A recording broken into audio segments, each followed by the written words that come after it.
Oke, bismillahirrahmanirrahim. Assalamualaikum warahmatullahi wabarakatuh. Alhamdulillahirrabbilalamin. Wabihi nasta'inu ala umuri dunya wadin. Wassalatu wassalamu ala asrofil anbiya'i wal mursalin. Wa ala alihi wa sahbihi ajma'in. Amma ba'du. Terima kasih para bunda semua yang sudah mendaftar sharing terkait dengan manajemen waktu ibu. Di sini saya memperkenalkan diri saya bukan sebagai seorang expert yang bisa memanajemen waktu sedemikian rupa sehingga waktu saya berlalu dengan sangat produktif, enggak juga. Saya juga di sini bukan bukan orang yang penuh dengan kegiatan sehingga membuat saya manajemen waktunya baik karena saya hanya seorang ibu rumah tangga yang tidak ada aktivitas apa-apa selain dengan mengurusi anak dan mengasuh anak di rumah gitu. Tapi mungkin ini menjadi solusi dari bagaimana cara saya memanage pekerjaan domestik yang sehari-harinya tidak pernah usai bagi seorang ibu gitu ya. Oke, kita langsung saja. Sebelum kita membahas bagaimana cara kita membagi waktu, alangkah baiknya kita harus mempelajari dulu tentang waktu di dalam Al-Quran. Ada beberapa ayat di sini yang saya lampirkan, tapi tentu saja selain dari ayat-ayat ini banyak sekali ayat-ayat lain yang menjelaskan tentang waktu. Bahkan Allah saja berjanji atas waktu ya di Quran surat Al-Asr ayat 12. Demi masa sesungguhnya manusia itu benar-benar berada dalam kerugian. Kenapa bisa seperti itu? Bahkan Allah ini bersumpah atas nama waktu. Ya, karena manusia ini memang selalu menempatkan dirinya dalam kerugian karena mereka tidak bisa memanfaatkan waktu mereka sebaik-baik mungkin gitu ya. Nah, ada juga di dalam hadis, hal ini dikuatkan dengan hadis lain ya yang menyatakan bahwa dua nikmat yang kebanyakan manusia rugi di dalamnya adalah kesehatan dan waktu luang. Justru saat manusia diberikan kesehatan atau manusia diberikan waktu luang, ya waktu manusia itu berada dalam kerugian. Karena apa? Karena mereka tidak bisa memanfaatkan waktu sebaik-baiknya. Nah, ada juga nih perkataan dari Imam Ibnu Qayyim ya, bahwa Imam Ibnu Qayyim itu menempatkan waktu sebagai umurnya gitu ya. Sebenarnya waktu manusia adalah umurnya. Waktu adalah materi kehidupannya yang abadi. Waktu berjalan seperti jalannya awan. Barang siapa yang waktunya berjalan untuk Allah dan bersama Allah, maka itulah sebenarnya kehidupan dan umurnya. Selain itu, tidak masuk di dalam kehidupannya. Dan jika dia menghabiskan waktunya dalam kelupaan, kesenangan, dan angan-angan yang batil atau sesuatu yang tidak bermanfaat gitu ya, tidur dan menganggur, maka kematian itu lebih baik baginya. Ini sangat sarkastik banget ya, Imam Ibnu Qayyim itu bilang, kalau misalkan kita hidup, terus memanfaatkan waktu kita dalam kesia-siaan belaka, lebih baik kita mati aja dibandingkan kita hidup dan menyia-nyiakan waktu. Ini seharusnya sudah menjadi tamparan bagi kita untuk bagaimana cara kita memanfaatkan waktu sebaik-baiknya gitu ya. Beliau juga berkata, jika hari ini berlalu dan saya tidak berkarya serta tidak mendapatkan ilmu, maka itu bukan usiaku. Intinya ya waktuku habis di sana gitu. Aku nggak hidup hari itu gitu ya. Jadi Imam Ibnu Qayyim itu bilang kalau aku nggak berkarya hari itu atau nggak bermanfaat di hari itu, berarti itu seperti aku sedang mati gitu ya. Sedang mati kayak mayat hidup aja yang nggak melakukan apapun gitu ya. Terus beliau juga mengatakan di dalam bukunya, menyia-nyiakan waktu itu lebih bahaya daripada kematian. Karena menyia-nyiakan waktu berarti memutuskan kita dari Allah dan kampung akhirat. Sedangkan kematian memutus kamu dari dunia dan penghuninya. Kayak gitu. Jadi menyia-nyiakan waktu itu lebih separah itu gitu ya. Nah, ini adalah salah satu tamparan keras bagi diri kita dengan suatu pertanyaan, apakah sampai saat ini kita sudah bisa memanfaatkan waktu sebaik-baiknya atau belum gitu ya.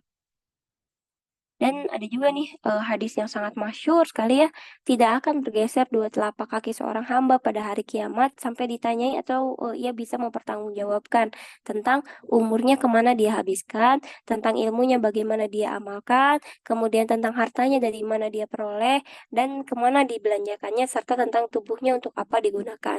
Jadi pada intinya hal pertama yang ditanyakan oleh Allah kepada manusia adalah umurnya dihabiskan untuk apa? Umur di sini berarti terkait dengan waktu ya.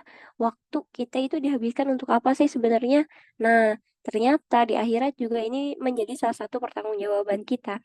Terus nanti kalau misalkan kita nggak mau memanfaatkan waktu sebaik-baiknya, apakah di akhirat nanti kita bilang, wahai Allah, aku nonton drama Korea dari episode 1 sampai 16 dalam waktu 1 hari gitu, atau ya Allah, aku pakai umurku untuk men-scroll media sosial dari postingan A sampai Z gitu ya, dan aku mendapatkan informasi yang tidak berguna, bahkan yang aku dapatkan hanya gibahan orang saja. Apakah seperti itu kita beri jawaban kepada Allah? Kan nggak kayak gitu juga. Nah, ini yang harus yang harus diperhatikan, bahwa umur kita dihabiskan kemana itu menjadi salah satu yang harus kita pertanggungjawabkan kepada Allah. Nah, ada juga mungkin pembagian waktu yang sangat yang sangat mudah bagi kita semua dan banyak diterapkan oleh para orang-orang penting di Indonesia atau bahkan orang-orang berpengaruh di luar negeri sana. Ini pembagian waktu terbagi menjadi 4 hal ini. Yang pertama adalah penting mendesak. Kalau ada hal penting lalu mendesak, maka harus dilakukan sekarang. Kalau hal kedua itu tidak penting tapi mendesak, itu harus direncanakan. Kemudian penting tak mendesak itu bisa minta bantuan orang lain. Tidak penting dan tidak mendesak lebih baik ditinggalkan. Maka mulailah. Kalau misalkan ditanya, lalu dari mana aku harus memulai waktu gitu ya, atau memulai membagi waktuku menjadi waktu-waktu yang produktif, maka tanyakan dulu atau jawab dulu dalam diri sendiri apa yang termasuk ke dalam kegiatan penting dan mendesak.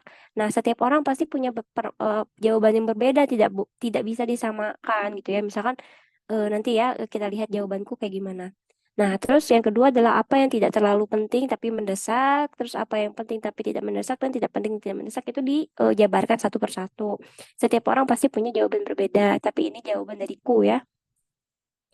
Apa yang termasuk dalam kegiatan penting dan mendesak bagiku, seorang yang sangat concern terhadap kebersihan dan hidup dengan 2 anak tanpa ART, yang paling penting dan paling mendesak bagi seorang ibu rumah tangga yang nggak kerja sepertiku gitu ya, yang paling penting dan mendesak adalah beres-beres rumah. Hal-hal domestik harus selesai di awal waktu. Mungkin bagi ibu-ibu rumah tangga ibu yang bekerja, mungkin di sini adalah pekerjaannya. Tapi karena aku adalah seorang ibu rumah tangga, maka bagiku adalah beres-beres rumah ini termasuk kegiatan penting dan mendesak. Mungkin bagi ibu lain itu apa yang penting tapi tidak mendesak, ya beres-beres rumah itu penting tapi nggak mendesak banget, ya boleh didelegasikan di sini mungkin dengan hire ART lah atau apa. Tapi karena aku sendiri ya di rumah dan mengurus 2 anak sekaligus, kemudian suami juga bekerja di luar, maka dari itu beres-beres rumah ini ditempati di paling awal. Ya, ini kan bagiku. Kalau menurut bunda-bunda semua kayak gimana, ya memang berbeda setiap orang gitu ya. Yang kedua adalah mengurus anak, dan yang ketiga adalah membuat materi kelas. Karena ya penting juga dan mendesak. Nah, keseharianku harus dibuat dengan membuat materi kelas, mengurus anak, dan beres-beres rumah. Karena aku hanya seorang ibu rumah tangga. Terus yang kedua, apa yang tidak terlalu penting tapi mendesak? Ya, tidak terlalu penting menurutku yang konten di media sosial sebagai sarana aku untuk menyalurkan hobiku atau berkarya ya dan lain sebagainya, ya baca buku. Apa yang penting tapi apa yang penting tapi tidak mendesak ya, tapi tidak mendesak sini. Kak, bagiku nggak ada yang penting tapi tidak mendesak gitu ya. Soalnya semuanya yang penting aku masukkan ke hal-hal mendesak ini gitu ya. Dan nggak ada juga yang bisa didelegasikan gitu. Aku bikin materi kelas sendiri atau kadang butuh bantuan suami gitu, mengurus anak juga sendiri, beres-beres rumah juga sendiri. Ya semua dilakukan sendiri, dan karena itu memang skala prioritasku di awal karena aku hanya seorang ibu rumah tangga. Tentu bagi bunda-bunda semua ini berbeda ya cara pengisiannya. Kemudian yang tidak penting dan tidak mendesak apa? Contohnya Netflix-an atau nonton atau scrolling media sosial. Nah, dari sinilah mulai membuat jadwal harian. Dari skala prioritas itu bisa ditarik jadwal harian. Bagaimana jadwal keseharianku sehari-hari? Ini kurang lebih begini ya defaultnya, karena aku adalah seorang ibu rumah tangga biasa. Jadi kurang lebih kegiatan sehari-harinya hanya seperti ini. Biasanya bangun di jam 3 atau jam 4 lah, pokoknya sebelum subuh, insya Allah sudah diusahakan bangun. Kemudian biasanya diisi sama sholat malam kalau waktunya masih ada. diisi dengan baca Quran. Nah, baca Quran itu biasanya dipempetin atau dimempatkan ya di jam-jam ini gitu. Terus di waktu subuh sampai jam 5 kurang lebihnya ini diisi dengan sholat subuh, zikir pagi dan al-waqiah. Al-waqiah itu diusahakan setiap pagi ya sebelum beraktivitas apapun, terus ditutup dengan doa. Jam 5 sampai jam 6 itu mulai masak sambil cuci piring. Jadi ketika selesai masak, masak itu kalau misalkan ada wadah kotor yang digunakan digunakan saat masak ya sambil dicuci.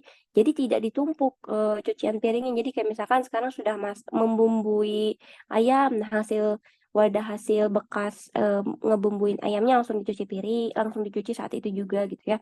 Jadi nggak selesai masak, selesai juga cucian piring. Jadi nggak ada cucian piring yang numpuk. Jam 6 sampai jam setengah 7 itu biasanya anak-anak kan sudah bangun di waktu subuh ya. Biasanya anak-anak tuh bangun di waktu subuh ikut abinya ke masjid atau sekedar tidur-tiduran atau sekedar gangguin ibunya masak. Itu pokoknya anak-anak sudah bangun di waktu subuh sehingga jam 6 sampai jam setengah 7 ini bisa langsung suapin anak buat sarapan. Baik anak yang pertama maupun anak yang kedua sarapan di jam-jam ini. Paling barter kalau enggak ngaret ya sekitar jam setengah 7 sampai jam 7 nanti di sini kalau ngaret gitu ya. Terus siapin bekal buat anak pertama yang udah mulai sekolah, kemudian mandiin anak dua-duanya itu. Nah, suami kerjanya apa di jam-jam ini? Kalau misalkan suami kerjanya tuh kami punya perjanjian kalau misalkan pagi-pagi nggak ada yang boleh main HP dulu gitu ya. Jadi suamiku kadang-kadang atau sering kalinya gitu ya kalau misalkan aku sedang masak ya suamiku pegang anak kedua ini gitu ya kan anak bayi masih 9 bulan, masih harus diajak main dan sebagainya ya, suamiku yang jaga. Nah, ketika aku suapin anak, siapin bekal dan lain sebagainya, anak suamiku juga sarapan di jam-jam ini. Atau enggak kalau misalkan beliau mau dibekal ya dia siapin bekal juga di sini. Dan suamiku juga bantu-bantu buat beres-beres kasur, bekas tidur dan lain sebagainya. Nah, jam setengah tujuh sampai jam 7 ini biasanya beres-beres rumah karena sudah diberes. Nanti lihat ya alurnya. Beres-beres di rumah ini nggak terlalu berat pagi-pagi karena apa? Karena rumah masih dalam keadaan bersih. Nanti bisa lihat di vlognya ya. Jadi hanya cukup untuk disapu ulang dan dipel ulang sebentar, itu rumah udah rapi. Kemudian di jam 7 sampai jam setengah 8 biasanya siapin anak buat berangkat sekolah. Kemudian di sini mulai ngeset mesin cuci buat cuci pakaian gitu ya. Nah, jam setengah 8 sampai jam 8 ini biasanya aku udah mandi atau enggak tidurin anak yang kedua sambil nyusuin ya. Terus sarapan di jam ini. Jadi sarapannya telat nggak bareng-bareng sama suami jam 8 sampai jam 12 ini biasanya tentatif ya. Main sama anak kah, ngonten kah kalau anak lagi tidur gitu ya. Baca buku kalau nggak ada kegiatan. Kalau misalkan ada cucian yang numpuk yang belum sempat disetrika atau dilipat ya dikerjain di jam 8 sampai jam 12 ini. Jadi ya memang tentatif waktu ini. Banyak sekali waktu tentatif yang bisa dimanfaatkan dengan baik. Terus di jam 12 sampai jam 1 biasanya anak yang pertama tuh udah pulang sekolah, ya jemput anak sekolah kalau misalkan suami lagi di luar. Kalau misalkan suami lagi ada di rumah ya berarti jemputnya sama suami. Ya main sama anak sih tentatif karena aku cuman ibu rumah tangga kan tadi. Terus jam 1 sampai jam 2 ini biasanya nyiapin anak buat makan siang. Terus siapin anak buat tidur siang. Nah, di jam 2 biasanya anak-anak tuh udah tidur dan bangunnya itu sekitar jam 3 sore atau jam setengah 4 sore, waktu asar lah ya. Nah, di sini pada saat anak tidur siang itu seharusnya ibu tuh nggak ikut tidur siang, terutama aku ya, aku jarang sekali tidur siang. Nah, di jam 14 sampai jam 15 ini diisi dengan lipat pakaian hari ini. Jadi pakaian yang dicuci tadi pagi biasanya udah kering. Kalau misalkan harinya cerah ya, biasanya udah kering dan langsung dilipat, jadi nggak numpuk. Jadi prinsipku adalah tidak menunda-nunda dan tidak menumpuk sesuatu. Jadi selama pekerjaan itu bisa dilakukan hari ini, ya lakukan hari ini juga gitu ya, biar nggak ada pekerjaan yang menumpuk dan ngaret gitu nantinya.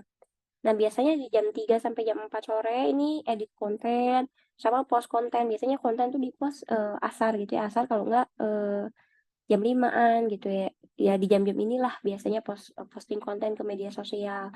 Terus jam 4 sampai jam 6 biasanya ini beres-beres shift sore.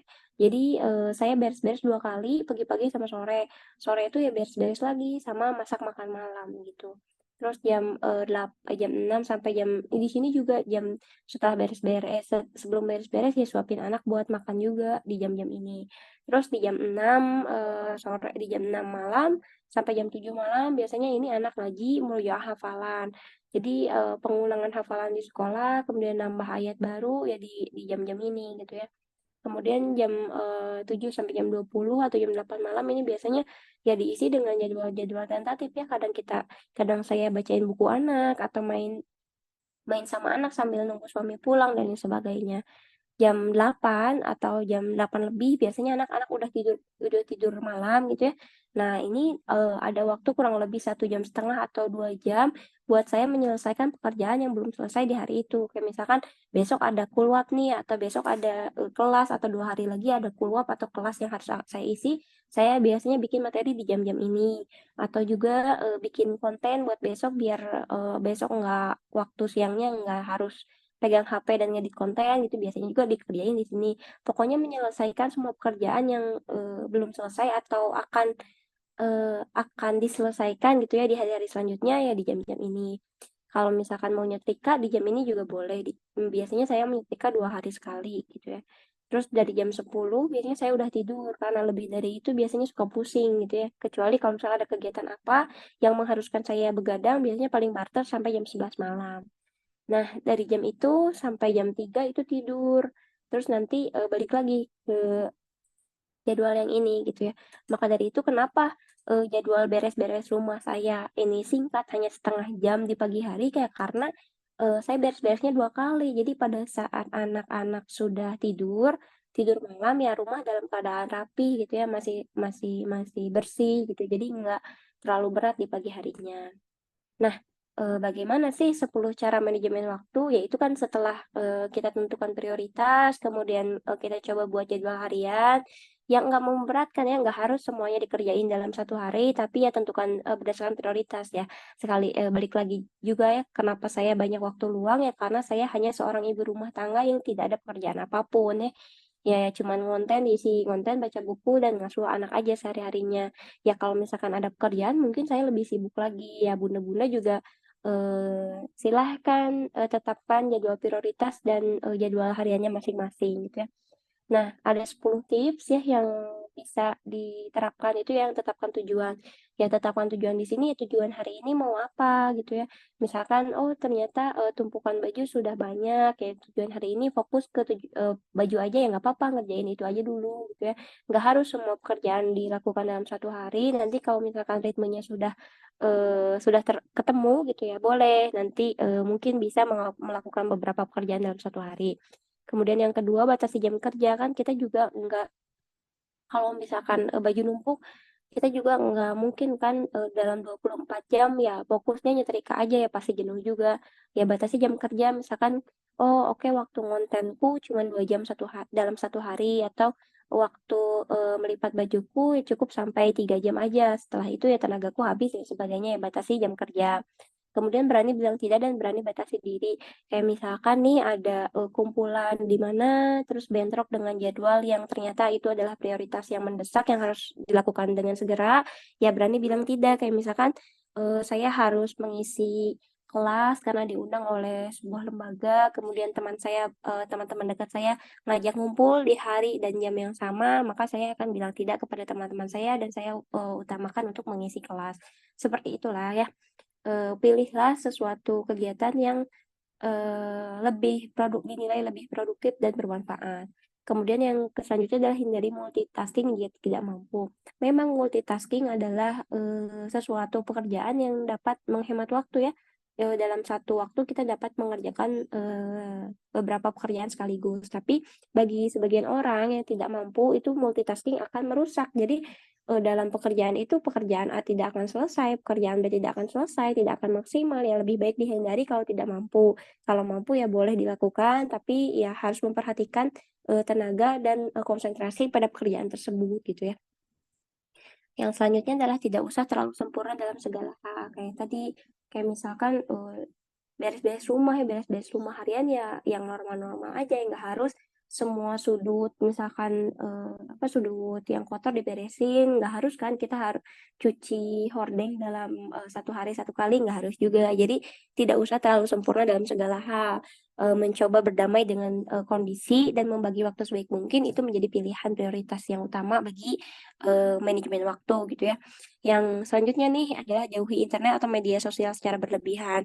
Salahnya seorang ibu ketika istirahat adalah dia lebih memilih untuk scrolling HP. Ya, ternyata memang harus dijauhi media sosial itu. Lebih baik kita buka media sosial di waktu-waktu tertentu. Kayak misalkan, oke sekarang saya 1 jam bermedia sosial. Setelah habis 1 jam ya udah apa pindah ke pekerjaan lain dengan segera gitu. Jangan terlalu berlarut dengan media sosial. Kemudian ambil tidur yang cukup karena kalau misalkan ibu-ibu nih, bunda-bunda semua dengan list pekerjaan yang banyak, tidurnya nggak cukup itu bakal apa ya, menguras emosi, ya emosinya lebih mudah tersulut. Kemudian jangan sungkan minta bantuan, terutama pada orang-orang anggota rumah ya. Kalau misalkan saya ya Pak, kan mengerjakan semuanya sendiri ya biasanya dibantu oleh suami ya saya minta bantuan suami saya. Ya kalau bunda-bunda ada ART ya mungkin bolehlah minta bantuan ke ART-nya ya karena udah dibayar juga kan ART-nya.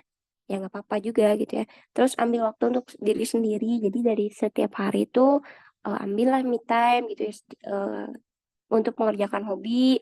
Kayak misalkan saya kan saya tenang di saya kalau misalkan saya udah baca buku ya saya diusahakan setiap hari itu membaca 10 lembar buku yang saya pengen tahu gitu ya.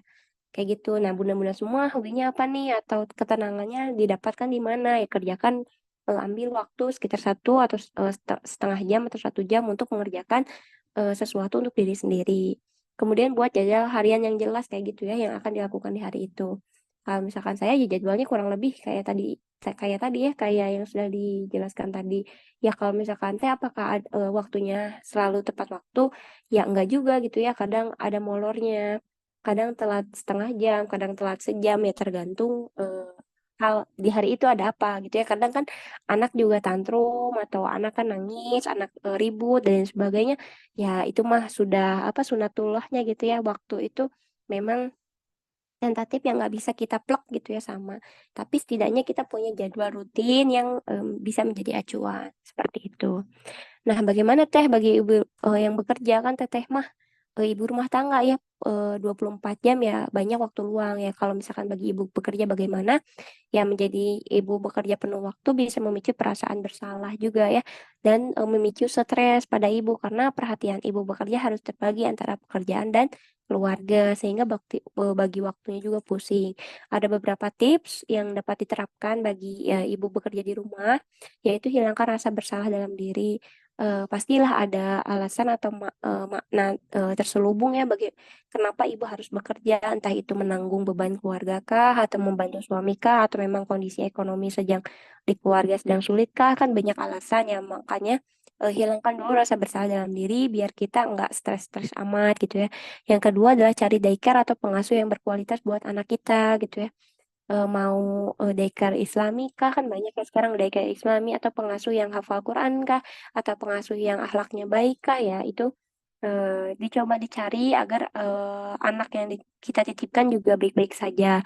Yang ketiga adalah buat pagi hari lebih mudah, kayak misalkan pagi-pagi kan harus masak, oke dikat aja waktu masaknya, misalkan dengan meal prep atau dengan membuat sarapan yang ringan, sekedar roti pakai selai, kemudian dadar telur dan lain sebagainya. Jangan buat diri sendiri lebih pekerjaan lebih menumpuk di pagi hari gitu ya. Kemudian ajarkan anggota keluarga lain untuk membantu, kayak misalkan ada suami nih, suami juga kerja, ayolah sebelum suami berangkat kerja kita sama-sama kayak misalkan suami kita prepare anak kita dan kita itu prepare rumah sama makanan misalkan ya kayak gitulah saling membantu gitu ya atau bisa juga memilih delegasikan tugas yang tidak terhandle kayak misalkan rumah nggak terhandle nih ya udah hire ART aja sehingga kita lebih fokus ke anak-anak kita dan lain sebagainya itu bisa menjadi opsi bagi ibu bekerja. Kemudian jadwalkan waktu tenang untuk diri antara kerja dan tugas rumah. Jadi kan ada 2 kegiatan penting ya di sini. Ada bekerja di luar, kemudian tugas rumah ya domestik gitu ya. Ya, jadwalkan waktu tenang. Jadi ketika kita sudah pulang ke rumah dari pekerjaan, kalaupun mau mengerjakan tugas rumah karena nggak punya ART, ambil jeda sejenak kayak misalkan 30 menit atau 1 jam untuk menenangkan diri terlebih dahulu gitu ya, sebelum mengerjakan tugas rumah. Nah, yang selanjutnya adalah rencanakan jadwal harian. Kayak misalkan jadwalnya bekerja dan tugas harian tugas rumah karena nggak ada ART, ya udah pulang bekerja misalkan hari ini mau ngerjain menyelesaikan pakaian dulu gitu, nanti di hari besoknya mau fokus ke rumah itu nggak apa-apa, is oke gitu ya. Ya rencanakan dulu jadwal hariannya mau fokus kemana biar nggak capek-capek banget gitu. Nah, yang selanjutnya ini juga ada tips dari manajemen waktu ala Rasulullah. Jadikan sholat fardu sebagai pola disiplin. Jadi kalau para sahabat itu menjadikan acuan waktu itu sholat fardu. Jadi setelah sholat, sebelum sholat subuh harus ngapain, setelah sholat subuh harus ngapain, sebelum zuhur harus ngapain, setelah zuhur harus ngapain, ya kayak gitu-gitu. Jadi bisa nih mungkin tipsnya untuk mengatur waktu diambil dari sholat fardunya, dari waktu-waktu sholat fardu seperti itu.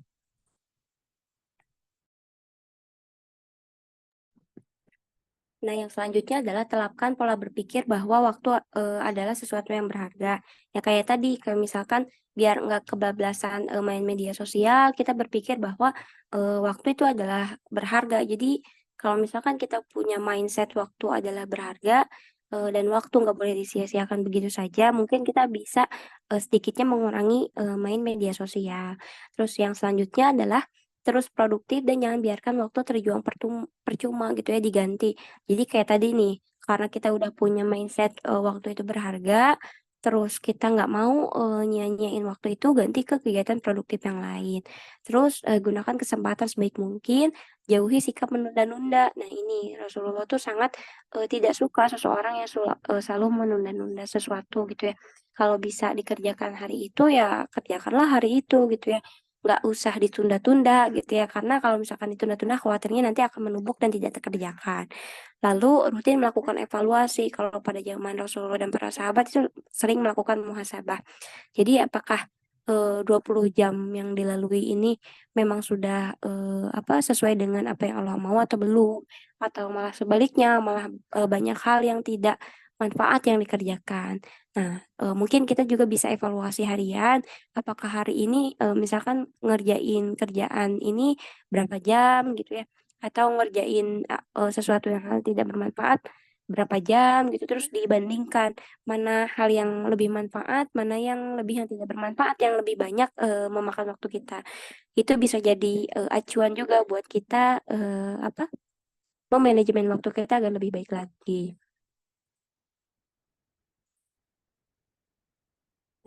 Kalau terus kalau misalkan dari tadi bilang produktif, produktif itu apa sih? Mungkin ada definisi di luar sana terkait dengan produktif ini banyak sekali ya. Tapi menurutku ini definisi dari diriku sendiri dan yang bisa merubah mindsetku gitu ya sehari-hari, bahwa produktif adalah menjadikan satu hari itu untuk mendapatkan pahala, ilmu, dan uang. Jika dalam satu hari mendapatkan seluruhnya, maka kamu adalah orang yang luar biasa. Tapi kalau tidak bisa, maka dapatkanlah satu hal saja yang dapat dilakukan secara maksimal. Ini memang pengertian yang menurut opini pribadi ya, karena ini produktif menurut versiku gitu ya. Jadi menurut versiku, kalau misalkan satu hari itu aku bisa mendapatkan pahala, mendapatkan ilmu, atau mendapatkan uang, maka ya itu udah produktif gitu ya. Kalau misalkan mendapatkan dalam satu hari mendapatkan ketiganya sekaligus, maka aku udah full banget gitu ya, itu udah maksimal banget. Tapi ya kalau nggak bisa mendapatkan tiga halnya sekaligus, ya setidaknya aku bisa melakukan satu hal secara maksimal. Misalnya kalau misalkan ibu bekerja berarti udah ada sehari-hari ya dapat uang ya, walaupun uangnya nanti diakumulasikan sebagai gaji bulanan. Tapi dalam kalau mau nambah lagi nih, ya udah uang sama apa? Sama pahala. Oh berarti ngerjain domestik dengan ikhlas, nggak marah-marah, terus ngasuh anak dengan baik-baik saja gitu ya. Kalau misalnya mau nambah lagi dengan ilmu ya dengar kajian dan sebagainya. Ya tapi kalau nggak bisa ketiganya sekaligus ya satu aja yang dilakukan secara maksimal. Sepertiku, aku adalah seorang ibu rumah tangga yang bisa dimaksimalkan adalah mendapatkan pahala dan ilmu mungkin ya karena uang mungkin agak terkendala karena aku adalah seorang ibu rumah tangga yang biasa aja gitu ya, nggak kerja juga.